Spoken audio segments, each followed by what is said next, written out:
अखण्डमण्डलाकारं व्याप्तं येन चराचरं तत्पदं दर्शितं येन तस्मै श्रीगुरवे नमः। तस्मै श्रीगुरवे नमः। तस्मै श्रीगुरवे नमः।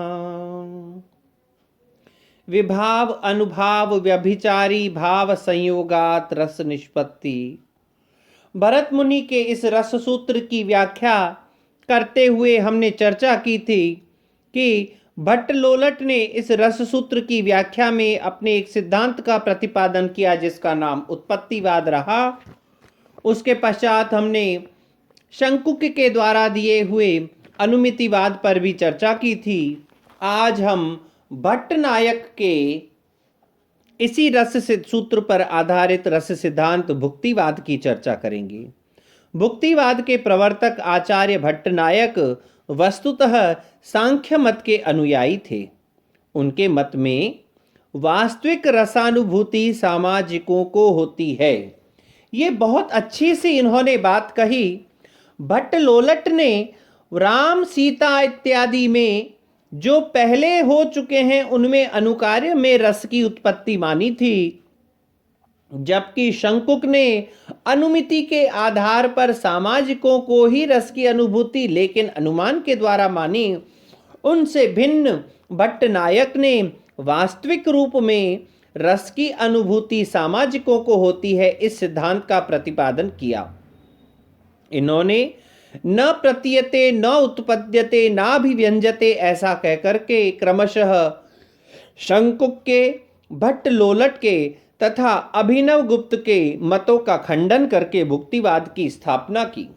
इनके मत में विभाव अनुभाव तथा व्यभिचारी भावों के द्वारा भोज्य भोजक भाव रूप संबंध से रस की निष्पत्ति अर्थात भुक्ति होती है और सामाजिकों के द्वारा उस रस का भोग किया जाता है, आस्वादन किया जाता है। इनके द्वारा इस रस के भोग भाव होने के कारण से इनके सिद्धांत का नाम भुक्तिवाद पड़ा। इस प्रकार से इन्होंने अभिधा तथा लक्षणा के अतिरिक्त भावकत्व और भोजकत्व नाम के दो नवीन काव्य व्यापारों की चर्चा भी की है और कल्पना की है।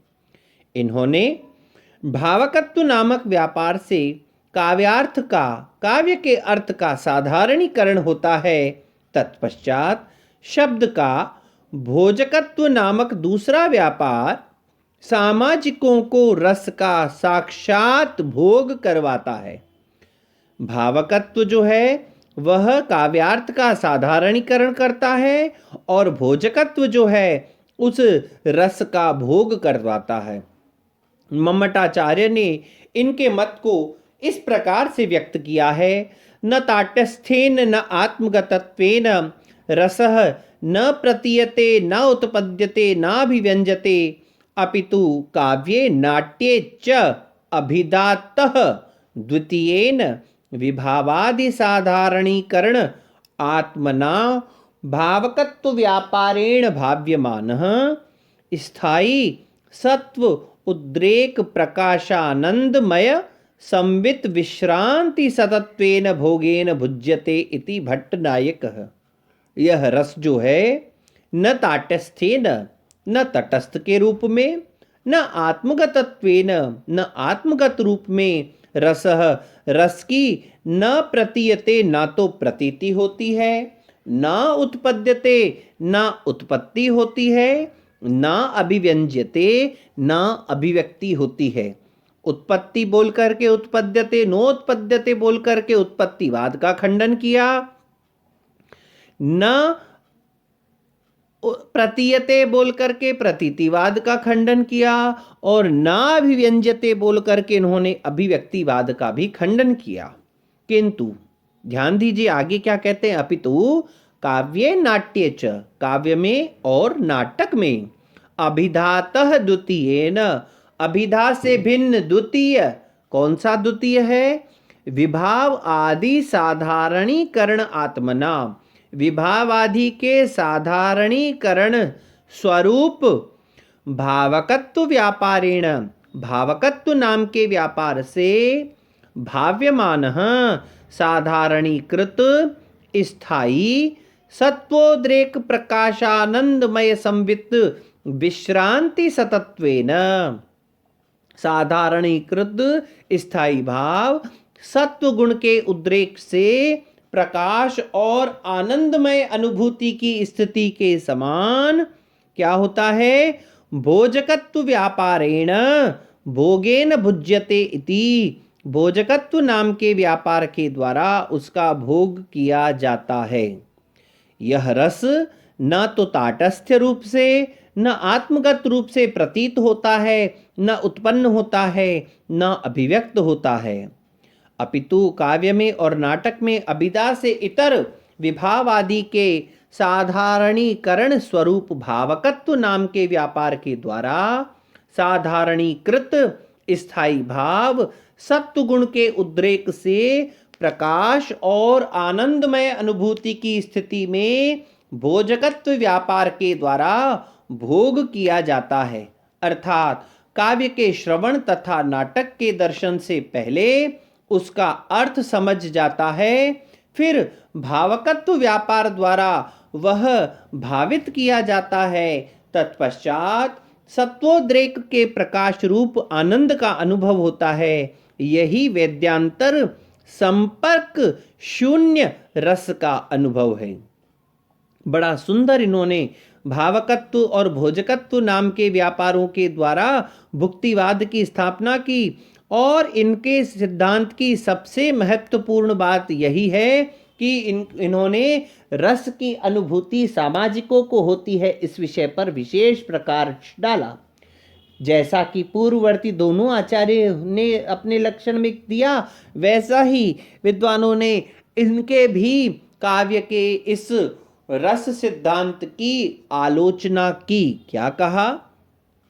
इनकी समालोचना करते हुए आचार्यों ने कहा कि भट्टनायक के द्वारा सम्मत यह जो भुक्तिवाद सिद्धांत है, इसमें भावकत्व और भोजकत्व नाम के दो नवीन व्यापारों की कल्पना जो भट्टनायक ने की है, ये अनुभव से सिद्ध नहीं है। इनकी यह कल्पना मात्र है, यह व्यवहारिक रूप में अनुभव में प्राप्त नहीं होते हैं। दूसरी क्या आलोचना की? भावकत्व एवं भोजकत्व व्यापार व्यंजना और रस आस्वादन से भिन्न प्रतीत नहीं होते हैं, केवल यह तो इनका नामांतरण मात्र है। यह जो इन्होंने भावकत्व और भोजकत्व नाम का व्यापार कहा है, यह वस्तुतः व्यंजना और रसास्वाद ही है, लेकिन भट्टनायक ने अपना एक नवीन सिद्धांत स्थापना की दृष्टि से भावकत्व और भोजकत्व नाम के दो व्यापारों की कल्पना की है। फिर कहा विद्वानों ने, आचार्यों ने क्या कहा? जिस स्थायी भाव का भोग बतलाया गया है वह रामादि तथा नटादि या सामाजिक गत है, इसका स्पष्टीकरण भट्टनायक ने नहीं किया है। जिस स्थायी भाव का भोग किया गया है वह राम इत्यादि में है, नट में है या सामाजिक में विद्यमान है, इसका स्पष्टीकरण नहीं किया है। इस कारण से विद्वानों ने इनके इस मत को भी उतना आदर प्रदान नहीं किया। यद्यपि इन्होंने एक स्टेज आगे चल करके रसानुभूति सामाजिकों को होती है इस विषय में बड़ा अच्छे से प्रकाश डाला, और ना प्रतीयते नोत्पद्यते नाभिव्यंजते करके उत्पत्तिवाद, अनुमितिवाद और अभिव्यक्तिवाद का खंडन करके अपने भुक्तिवाद की स्थापना की। तथापि भावकत्व और भोजकत्व नाम के व्यापारों की कल्पना के कारण से यह मत, यह सिद्धांत भी विद्वानों के द्वारा उतना समादृत नहीं हो सका। इसके पश्चात अभिनव गुप्त ने अपने अभिव्यक्तिवाद नाम के सिद्धांत को प्रस्तुत किया। जो क्या है, उसमें उन्होंने क्या चर्चा की है और उनके उस विषय में क्या चर्चा होती है, उस विषय पर हम अगली कक्षा में प्रकाश डालेंगे। तब तक के लिए ओम शम।